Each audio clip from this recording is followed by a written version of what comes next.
Sio, saya Ale dan ini Bicara Saham. Kali ini kita akan membahas emiten yang bergerak di bidang pelayaran. Emiten ini mulai beroperasi secara komersial pada tahun 1964 dan nama emiten ini adalah PT Samudra Indonesia Tbk. Emiten ini memiliki kode saham SMDR dan telah melakukan IPO pada tanggal 5 Juli 1999. Saat ini, saham dari Samudra Indonesia mengalami fase uptrend di lantai Bursa Efek Indonesia. Seperti yang kami kutip dari bisnis.com, harga saham dari Samudra Indonesia tancap gas sehingga sempat mencetak rekor all-time high di level 1785. Ekspektasi para investor terhadap saham Samudra Indonesia semakin melambung setelah emiten ini merilis kinerja keuangan pada tahun 2021. Dan laporan itu menjelaskan bahwa emiten ini mencetak pertumbuhan yang sangat signifikan dengan membukukan pendapatan sebesar 672,9 juta US dollar yang mana mengalami pertumbuhan sebesar 37% dari tahun sebelumnya. Dari revenue itu, Samudra Indonesia mengantongi laba bersih sebesar 93 juta US dollar per 31 Desember 2021. Pencapaian itu berbanding terbalik dengan rugi bersih yang dialami oleh emiten pada tahun 2020. Direktur utama dari Samudra Indonesia, Bani Maulana Mulia, makin optimis dengan kinerja perusahaannya di tahun 2022 dan menurut dia, perusahaannya akan bertumbuh menjadi lebih baik. Lalu, bagaimana keadaan fundamental dari Samudra Indonesia? Yuk kita analisa.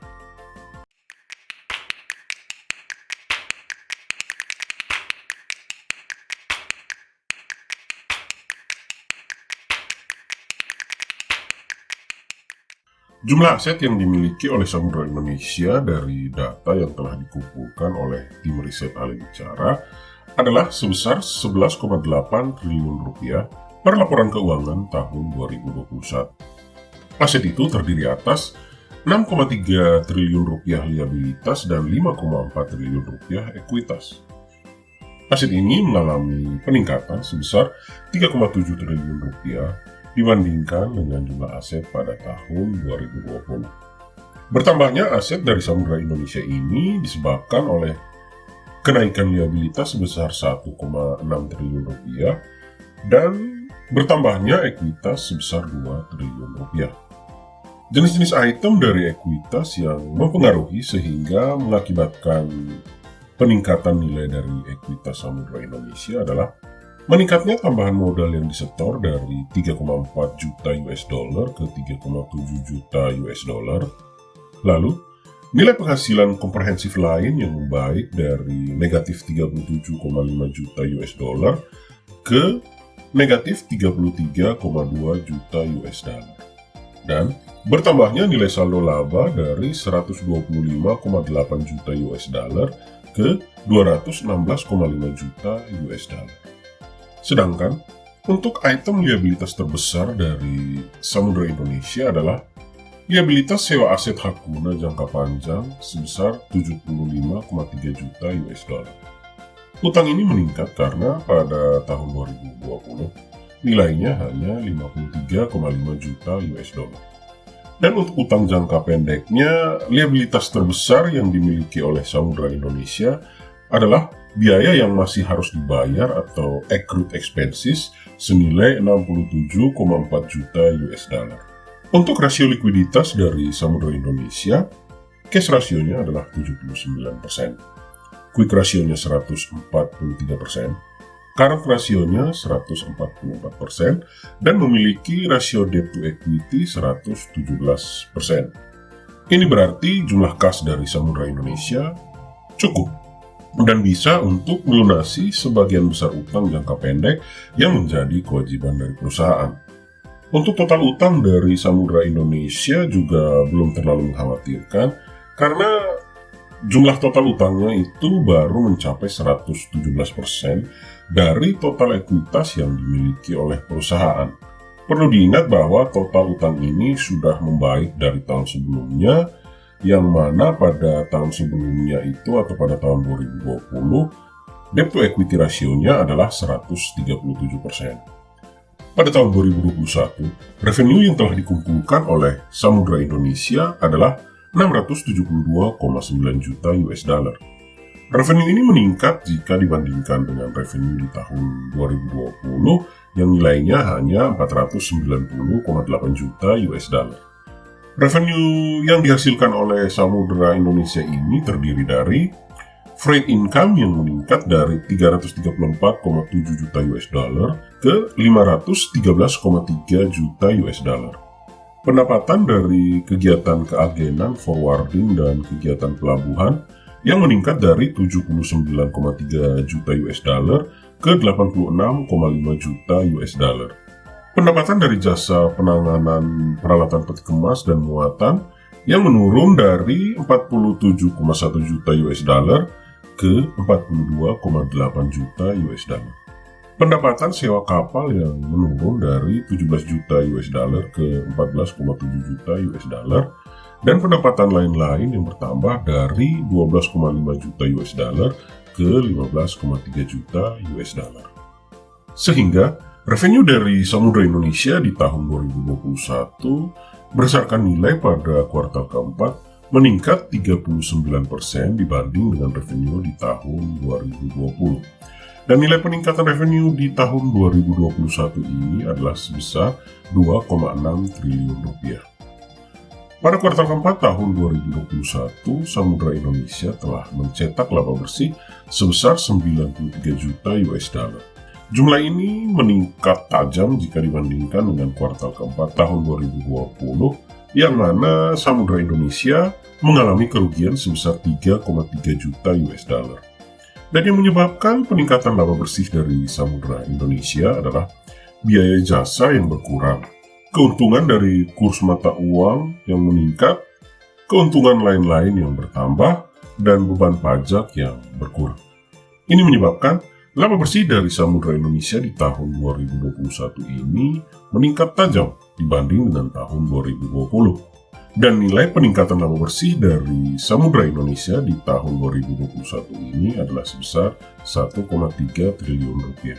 Arus kas dari Samudra Indonesia pada tahun 2021 dari aktivitas operasi menghasilkan 157,6 juta US dollar. Untuk aktivitas investasi, Samudra Indonesia menghasilkan kas sebanyak 9,9 juta US dollar. Dan untuk aktivitas pendanaan, Samudra Indonesia mengeluarkan dana sebanyak 36,3 juta US dollar. Aktivitas keuangan ini mengakibatkan peningkatan kas sebesar 130,9 juta US dollar.